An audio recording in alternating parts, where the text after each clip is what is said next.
എൻ്റെ പുതിയ യൂട്യൂബ് ചാനലിലേക്ക് എല്ലാവർക്കും ഹാർദവമായ സ്വാഗതം. ഇതാണ് എൻ്റെ ആദ്യ വീഡിയോ. ഇന്നത്തെ വീഡിയോയിൽ നമ്മൾ പഠിക്കാൻ പോകുന്നത് 16ാം കേരള മന്ത്രിസഭയെക്കുറിച്ചാണ്.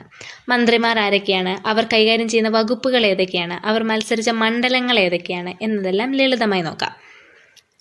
ഓർക്കാൻ വേണ്ടി ചില ട്രിക്സും ഉൾപ്പെടുത്തിയിട്ടുണ്ട്. ഇനി പുതിയ ട്രിക്കുകൾ നിങ്ങൾക്ക് കിട്ടുകയാണെങ്കിൽ അത് കമൻറ്റിൽ രേഖപ്പെടുത്തൂ.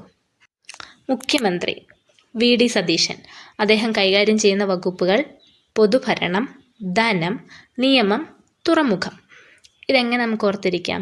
പൊതുഭരണം നടത്തുന്ന ഉറപ്പായിട്ട് മുഖ്യമന്ത്രിയായിരിക്കും. പൊതുഭരണം നടത്തുവാനായിട്ട് അദ്ദേഹത്തിന് എന്ത് വേണം? ധനം വേണം. അപ്പോൾ പൊതുഭരണം നടത്താൻ ധനവുമായിട്ട് അദ്ദേഹം പോയി. എങ്ങോട്ട് പോയി? തുറമുഖത്തേക്ക് പോയി. തുറമുഖത്തേക്ക് പോയത് നിയമം പറഞ്ഞുകൊണ്ടായിരുന്നു. ധനം എടുത്തതിന് അദ്ദേഹം കുറേ ന്യായീകരണങ്ങളൊക്കെ പറഞ്ഞു. അതായത് നിയമം പറഞ്ഞു. നിയമം പറഞ്ഞിട്ട് അദ്ദേഹം തുറമുഖത്തേക്ക് പോയി. അപ്പോൾ പൊതുഭരണം നടത്താൻ ധനവും എടുത്ത് നിയമവും പറഞ്ഞ് തുറമുഖത്തേക്ക് പോയി. ആരാണ് പൊതുഭരണം നടത്തുന്നത്? മുഖ്യമന്ത്രി. മുഖ്യമന്ത്രിയാണ് വി.ഡി. സതീശൻ. ഇനി അദ്ദേഹം മത്സരിച്ച മണ്ഡലമാണ് പറവൂർ. അപ്പോൾ ഇത്ര കാര്യം ഓർത്ത് വയ്ക്കാം. ആഭ്യന്തരം വിജിലൻസ് രമേശ് ചെന്നിത്തല. അതെങ്ങനെ ഓർത്തിരിക്കാം? നമുക്ക് തല വേണമല്ലേ? ആഭ്യന്തര കാര്യങ്ങൾ എന്ന് പറഞ്ഞാൽ വലിയ വലിയ ഭാരിച്ച കാര്യങ്ങളാണ്. അത് ചിന്തിക്കാൻ നമുക്ക് നല്ല തല വേണം. അപ്പം ആഭ്യന്തരം, പിന്നെ വിജിലൻസ് എന്ന് പറഞ്ഞാൽ അതും തല ഉപയോഗിച്ച് പ്രവർത്തിക്കേണ്ട ഒരു കാര്യമാണ്. അപ്പോൾ ആഭ്യന്തരവും വിജിലൻസും രമേശ് ചെന്നിത്തല. അദ്ദേഹം മത്സരിച്ചതാണ് ഹരിപ്പാട്. അപ്പോൾ ഇങ്ങനെ തല പ്രവർത്തിപ്പിക്കുന്ന ഇച്ചിരി പാടുള്ള കാര്യമാണ്. അപ്പം ഹരിപ്പാട് അദ്ദേഹത്തിൻ്റെ മണ്ഡലം ഓർത്തിരിക്കാം. ആരോഗ്യം ദേവസ്വം കെ മുരളീധരൻ. മുരളി ഊതുന്നത് ശ്രീകൃഷ്ണനാണല്ലോ. മുരളി എന്ന് പറഞ്ഞാൽ ഓടക്കുഴലാണ്, അത് ഊതുന്നത് ശ്രീകൃഷ്ണൻ. അപ്പം ദൈവമാണ്, അതുകൊണ്ട് ദേവസ്വമായിട്ട് നമുക്ക് നേരിട്ട് കണക്ട് ചെയ്യാം. അടുത്തത് ആരോഗ്യം. ദൈവത്തിനോട് നമ്മൾ എന്ത് പ്രാർത്ഥിക്കും? നമുക്കെന്നും ദീർഘായുസ്സും ആരോഗ്യം തരണേന്ന്. അപ്പം ആരോഗ്യം ദേവസ്വം കെ മുരളീധരൻ. അദ്ദേഹം മത്സരിച്ചതാണ് വട്ടിയൂർക്കാവ്. അപ്പം ദൈവം അമ്പലം, കാവ് എന്ന് പറഞ്ഞാൽ അമ്പലം, അതുമായിട്ട് ബന്ധപ്പെടുത്താം. അപ്പം കെ മുരളീധരൻ ദേവസ്വം, ആരോഗ്യം, വട്ടിയൂർക്കാവിൽ നിന്നുമാണ് മത്സരിച്ചത്. വ്യവസായം IT പി കെ കുഞ്ഞാലിക്കുട്ടി. അതെങ്ങനെ ഓർത്തിരിക്കാം? കുട്ടികൾക്ക് പൊതുവേ IT പീരീഡൊക്കെ ഭയങ്കര ഇഷ്ടമാണ് അല്ലേ? അപ്പോൾ IT ഒക്കെ നമ്മൾ നന്നായിട്ട് പഠിച്ചു കഴിഞ്ഞാൽ നമുക്ക് വലിയ വലിയ കമ്പനികളിൽ, വ്യവസായ കമ്പനികളിലൊക്കെ ജോലി കിട്ടുമെന്ന് ഓർക്കാം. അപ്പോൾ പി കെ കുഞ്ഞാലിക്കുട്ടി, കുട്ടിക്ക് ഇഷ്ടം IT പഠിച്ചു കഴിഞ്ഞാൽ നമുക്ക് വലിയ വ്യവസായ കമ്പനികളിലൊക്കെ ജോലി കിട്ടും. അപ്പോൾ ITയും വ്യവസായവും പി കെ കുഞ്ഞാലിക്കുട്ടി. അദ്ദേഹം മത്സരിച്ചത് മലപ്പുറത്ത് നിന്നു. അദ്ദേഹത്തിൻ്റെ മണ്ഡലമാണ് മലപ്പുറം. വനം വന്യജീവി ഷിബു ബേബി ജോൺ. ഇത് നമുക്ക് എങ്ങനെ ഓർത്തിരിക്കാം? ബേബി സ്റ്റേ ഔട്ട് സിനിമേനെ പറ്റി നമ്മൾ കേട്ടിട്ടില്ലേ? അപ്പോൾ ബേബി സ്റ്റേ ഔട്ട് എന്ന് പറഞ്ഞു കഴിഞ്ഞാൽ ഒരു ബേബി പുറത്ത് പോകുന്നതിനെ പറ്റിയാണ്.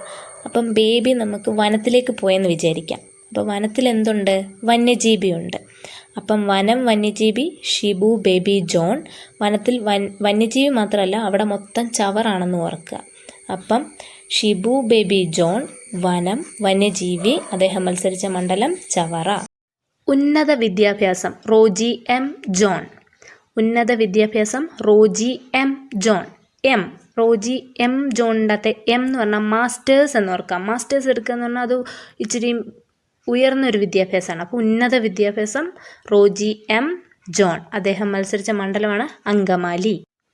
യുവജനക്ഷേമം കായികം OJ ജനീഷ്. യുവജനക്ഷേമം കായികം OJ ജനീഷ്. അതെങ്ങനെ ഓർത്തിരിക്കാം? ഓജസ്സും തേജസ്സും ഒക്കെയുള്ള ആൾക്കാർക്ക്, ചെറുപ്പക്കാരായിരിക്കും പൊതുവെ ഓജസ്സും തേജസ്സും ഒക്കെ ഉള്ളത്. അപ്പം യുവജനക്ഷേമം എന്ന് പറഞ്ഞു കഴിഞ്ഞാൽ OJ ജനീഷാണ്. അപ്പം യുവജനങ്ങൾ എന്ത് ചെയ്യും? കായികം, അവർ കായികത്തിലൊക്കെ കുറച്ച് മികവുറ്റവരായിരിക്കും. അപ്പോൾ കായികത്തിനൊക്കെ പോകണമെങ്കിൽ, മത്സരങ്ങൾക്കൊക്കെ പോകണമെങ്കിൽ നമ്മൾ രജിസ്റ്റർ ചെയ്യണം അല്ലേ? അപ്പം യുവജനക്ഷേമം, കായികം, രജിസ്ട്രേഷൻ, ഇത് മൂന്നും ആരാണ്? OJ ജനീഷ്. അദ്ദേഹത്തിൻ്റെ മണ്ഡലം ഏതാണ്? കൊടുങ്ങല്ലൂർ. അദ്ദേഹം മത്സരിച്ച മണ്ഡലമാണ് കൊടുങ്ങല്ലൂർ. അടുത്തത് എക്സൈസ് സഹകരണം M ലിജു. അതെങ്ങനെ ഓർത്തിരിക്കാം? ലിജുവിൻ്റെ L ഫോർ ലിക്വർ എന്നോർക്കാം. LI ആണല്ലോ. അപ്പം ലിക്വർ എന്തുമായിട്ട് ബന്ധപ്പെട്ടാണ്? എക്സൈസുമായിട്ട് ബന്ധപ്പെട്ടാണ്. അപ്പോൾ ലിക്വർ നമ്മൾ സഹകരണത്തോടെ ഉണ്ടാക്കിയാൽ അതെന്താവും? കുളമാവും. കാരണം എക്സൈസ് പിടിക്കുമല്ലോ. അപ്പം M ലിജു എക്സൈസ് സഹകരണം. അദ്ദേഹം മത്സരിച്ച മണ്ഡലമാണ് കായംകുളം. കുളമാകും കായംകുളം. Fisheries VE Abdul Gafoor. അതെങ്ങനെ ഓർത്തിരിക്കാം? ഗഫൂർ കാ ദോസ്ത് എന്ന് നമ്മൾ കേട്ടിട്ടുണ്ടല്ലോ സിനിമയിൽ. അപ്പം എന്താ ഗഫൂർ കാ ദോസ്ത്? നമ്മൾ കപ്പലിൽ കയറി അവിടെ ചെന്ന് ഇറങ്ങിക്കഴിഞ്ഞിട്ട് അവിടെ ചെന്ന് അവരെ പരിചയപ്പെടാൻ വേണ്ടി അങ്ങനെ ഗഫൂർ കാ ദോസ്ത് എന്ന് പറഞ്ഞാൽ മതി എന്നാണ് പറയുന്നത്. അപ്പം കപ്പലിൽ പോകുന്നത് പൊതുവെ മീൻ പിടിക്കാനാണെന്ന് വിചാരിക്കുക. അപ്പം VE അബ്ദുൽ ഗഫൂർ എന്താണ്?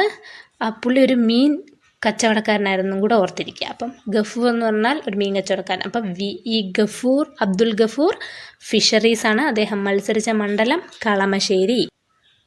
ഗതാഗതം CP ജോൺ. അതെങ്ങനെ ഓർത്തിരിക്കാം? CP John. അപ്പം CP PP എന്ന് ഓർക്കുക. CP PP എന്തിനുള്ള? വണ്ടിക്കുള്ള. അപ്പം അത് ഗതാഗതം. അപ്പം ഗതാഗതം CP ജോൺ. അദ്ദേഹം മത്സരിച്ച മണ്ഡലമാണ് തിരുവനന്തപുരം.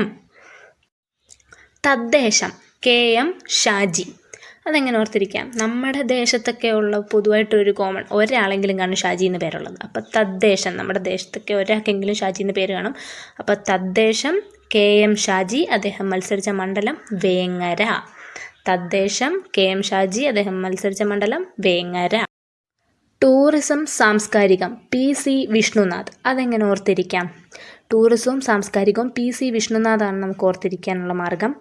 PC എന്ന് പറഞ്ഞാൽ കമ്പ്യൂട്ടർ PC എന്ന് കേട്ടിട്ടില്ലേ? അപ്പം ആ PCയിൽ നമ്മൾ പൊതുവേ വാൾപേപ്പറായിട്ട് കാണുന്നത് എന്തെങ്കിലും ടൂറിസ്റ്റ് ഡെസ്റ്റിനേഷൻ്റെയൊക്കെ ഇതും പിന്നെ സാംസ്കാരികപരമായിട്ട് തെയ്യം, കഥകളി അങ്ങനെയുള്ള എന്തെങ്കിലുമൊക്കെ ആയിരിക്കും വാൾപേപ്പറിൽ പൊതുവെ കാണുക. അപ്പോൾ PCയിൽ കാണുന്നതാണ് ടൂറിസവും സാംസ്കാരികവും. അപ്പോൾ PC വിഷ്ണുനാഥ്. അദ്ദേഹം മത്സരിച്ച മണ്ഡലമാണ് കുണ്ടറ. അപ്പോൾ ടൂറിസം സാംസ്കാരികം PC വിഷ്ണുനാഥ്. അദ്ദേഹത്തിൻ്റെ മണ്ഡലം കുണ്ടറ. ബിന്ദു കൃഷ്ണ. വകുപ്പുകൾ വനിത, ശിശുക്ഷേമം, തൊഴിൽ. വനിത, ശിശുക്ഷേമം, തൊഴിൽ. മത്സരിച്ച മണ്ഡലം കൊല്ലം. അനൂപ് ജേക്കബ്. ഭക്ഷ്യം. അതെങ്ങനെ ഓർത്തിരിക്കാം? അനൂപിൻ്റെ അന്നം എന്നോർക്കുക. അനൂപ് അന്നം എന്നോർക്കുക. അപ്പം അനൂപ് ജേക്കബ് ഭക്ഷ്യമാണ്. അദ്ദേഹം മത്സരിച്ച മണ്ഡലം പിറവം. അനൂപ് ജേക്കബിൽ നിന്ന് അന്നം എന്നോർക്കുക. അനൂപ് ജേക്കബ് അന്നം, ഭക്ഷ്യമാണ് വകുപ്പ്. അദ്ദേഹം മത്സരിച്ച മണ്ഡലം പിറവം. പട്ടിക വിഭാഗം പിന്നാക്കക്ഷേമം KA തുളസി. പട്ടിക വിഭാഗം പിന്നാക്കക്ഷേമം KA തുളസി. അതെങ്ങനെ ഓർത്തിരിക്കാം? ഇപ്പോൾ പിന്നാക്കം നിൽക്കുന്ന ആൾക്കാരൊക്കെ പണ്ട് കാലത്തൊക്കെ പിന്നാക്കം നിൽക്കുന്ന ആൾക്കാർക്ക് മാലയും കമ്മലും ഒന്നും ഇടാൻ സാധിക്കുന്നില്ലായിരുന്നു. അപ്പോൾ അവർ തുളസി മാലയൊക്കെ ആയിരുന്നു അണിഞ്ഞുകൊണ്ടിരുന്നതെന്ന് വിചാരിക്കുക. അപ്പം പട്ടിക വിഭാഗം പിന്നാക്കക്ഷേമം KA തുളസി. മത്സരിച്ച മണ്ഡലം കൊങ്ങാട്. മത്സരിച്ച മണ്ഡലമാണ് കൊങ്ങാട്. ജലവിഭവം മോൻസ് ജോസഫ്. അതെങ്ങനെ ഓർത്തിരിക്കാം? മോൻസ് എന്നതിൽ നിന്ന് നമുക്ക് മൺസൂൺ എന്ന് നോക്കാം.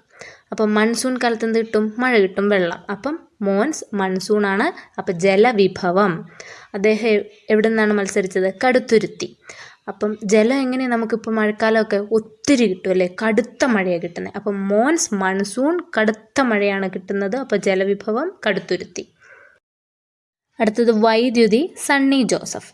അതെങ്ങനെ ഓർത്തിരിക്കാം? സണ്ണി എന്ന് പറഞ്ഞാൽ സൂര്യൻ, വെട്ടം. സൂര്യൻ എന്ത് തരും? വെട്ടം തരും. അപ്പം വൈദ്യുതി, വെളിച്ചം. സണ്ണി ജോസഫ് വൈദ്യുതി. അദ്ദേഹം മത്സരിച്ചത് പേരാവൂർ മണ്ഡലത്തിൽ നിന്ന്. Revenue AP Anilkumar. അതെങ്ങനെ ഓർത്തിരിക്കാം?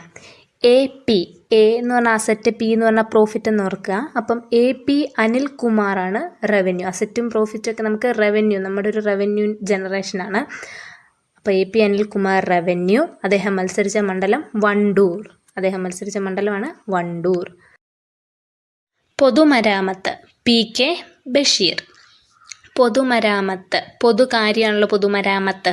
അപ്പോൾ PK എന്ന് പറഞ്ഞാൽ പൊതുകാര്യം. അപ്പോൾ ഓപ്ഷൻ കാണാൻ നമുക്ക് മനസ്സിലാവും. PK എന്ന് പറഞ്ഞാൽ പൊതുകാര്യം എന്ന് ഓർക്കുക. അപ്പോൾ പൊതുമരാമത്ത് PK ബഷീർ. അദ്ദേഹം മത്സരിച്ച മണ്ഡലം ഏറനാട്. കൃഷി T സിദ്ദിഖ്. കൃഷി T സിദ്ദിഖ്. അദ്ദേഹം മത്സരിച്ച മണ്ഡലം കൽപ്പറ്റ. കൃഷി T സിദ്ദിഖ് അങ്ങനെ ഓർത്തിരിക്കുക. അദ്ദേഹം മത്സരിച്ച മണ്ഡലം കൽപ്പറ്റയാണ്. പൊതുവിദ്യാഭ്യാസം ന്യൂനപക്ഷം N ഷംസുദ്ദീൻ. പൊതുവിദ്യാഭ്യാസം ന്യൂനപക്ഷം എൻ ഷംസുദ്ദീൻ. ഷംസുദ്ദീൻ സ്റ്റുഡൻസുദ്ദീൻ എന്നോർക്കുക. അപ്പം സ്റ്റുഡൻസുമായിട്ട് ബന്ധപ്പെടുത്തി S4 സ്റ്റുഡൻസ് എന്നോർക്കുക. അപ്പം സ്റ്റുഡൻസ് പൊതുവിദ്യാഭ്യാസമായിരിക്കും ന്യൂനപക്ഷം. പിന്നെ മണ്ണാർക്കാടാണ് അദ്ദേഹത്തിൻ്റെ മണ്ഡലം എന്നും ഓർത്തിരിക്കുക. വീഡിയോ ഇഷ്ടമായെങ്കിൽ ലൈക്ക്, ഷെയർ ആൻഡ് സബ്സ്ക്രൈബ്.